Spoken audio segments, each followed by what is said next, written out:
السلام عليكم، شلونكم حبايبي؟ ان شاء الله يا رب تكونوا بخير. رجعنا وياكم فيديو جديد. اليوم راح اسوي وياكم مندي دجاج. طبعا عندي هاي دجاجة كاملة، وعندي هاي دبابيس، وعندي هذا تمن او الرز البسمتي. طبعا هذا ناقعته يعني تقريبا ربع ساعة، مو هواية. او اذا تريدون لا تنقعوه عادي هم يصير. عندنا ملح، وعندنا بابريكا مدخنة، كمون، صبغة زعفران، وعندنا بهارات الدجاج، وعندي هنا هاي ورق الغار، وعندي الفلفل الفرنجي او الكباب احنا نسميها بالعراقي، هذه حب، وعندنا بصل. اوكي حبايبي، عندي هذا التبسي اللي راح اسوي بيه دجاج. زين، راح اخلي البصل، خلينا البصل راح نسويه. زين، راح اخليه شويه الى ان يتغير لونه. حبايبي هسه البصل شويه عندي غير لونه، راح انزل هاي البهار الصحيحه اللي هي ورق الغار والكبابه. زين، راح احمسهم شويه. ضروري نحمس البهار الصحيحه حتى تنطينا طعم. زين، هسه ايش راح نسوي؟ راح انزل التمن.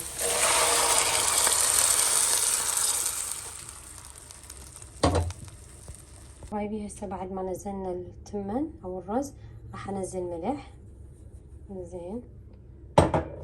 زين هسه قلبتهم، راح شو اسوي؟ راح انزل المي. طبعا المي يصير سنتيم واحد فوق التمن. شوفوا حبايبي هسه بعد ما كملنا الخلطه مال التمن، هسه راح نجي نسوي الدجاج. راح اخذ هاي الكاسه، راح اخلي بيها بهارات الدجاج، اخلي ملح، اخلي البابريكا المدخنه، اخلي الكمون، واخلي الصبغه. ناخذ شويه مي حتى اخلطها. شوفوا راح تصير عندي بهالشكل هذا. مع مزجتهم سوا صاروا عندي بهالشكل. هسه راح نجي نخلط بيهم الدجاج. زين، وراح اصب هاي الخلطة كلها على الدجاج.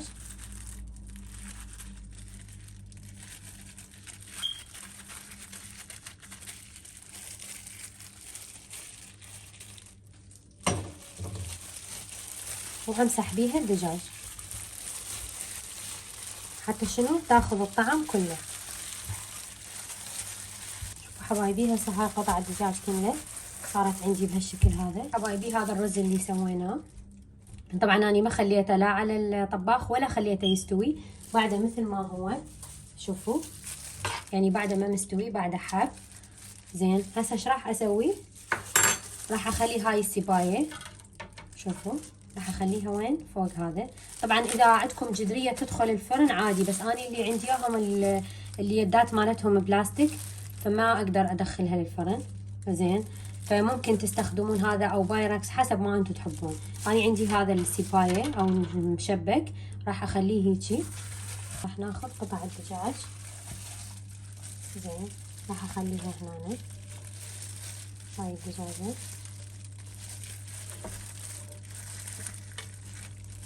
راح اخلي هاي قطع الدجاجة هنا.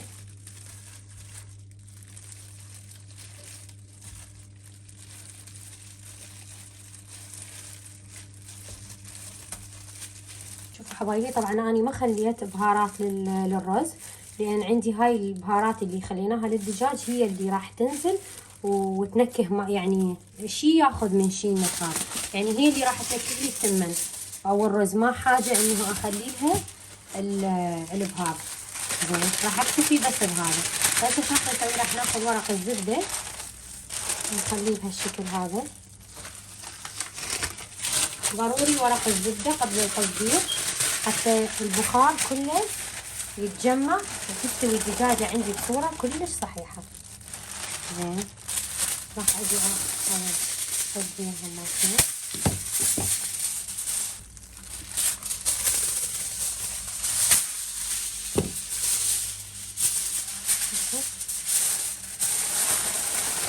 شوفوا حبايبي هذا هنا كملته، لفيته بهالشكل هذا صار عندي. راح ادخله للفرن على درجة حرارة 220 تقريبا يعني مدة ساعة ونص أو إلى ساعتين حسب حجم الدجاج. أنا تقريبا تاخذ عندي ساعة ونص لأن الدجاجة مو كبيرة عندي. زين، شوف حبايبي هسه هذا طلعته من الفرن بعد مرور ساعة ونص. زين، راح افتحه وياكم اشوف شنو صار.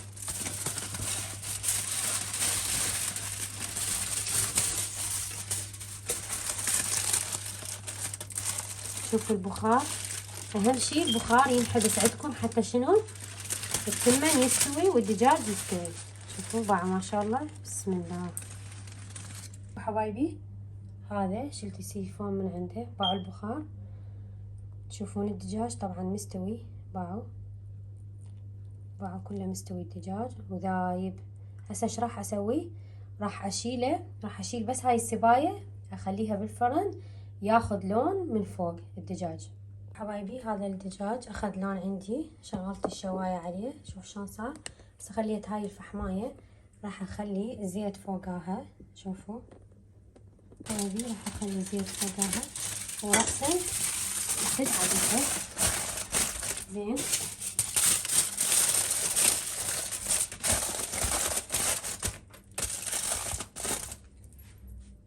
حبايبي سديت عليها، راح اخليها فد 3 دقايق وافتحها. شوفوا حبايبي هسه هنا راح نفتح عليها بعد ما 3 دقايق. شوف حبايبي باعوا حبات التمن، حبات الرز باعوها. شوف شلون حبة واختها نثري صاير.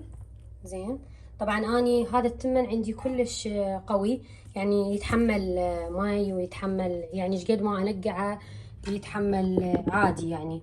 بس اكو نوعيات تمن رز ما تتحمل يعني مي هوايه، رأسا تعجن.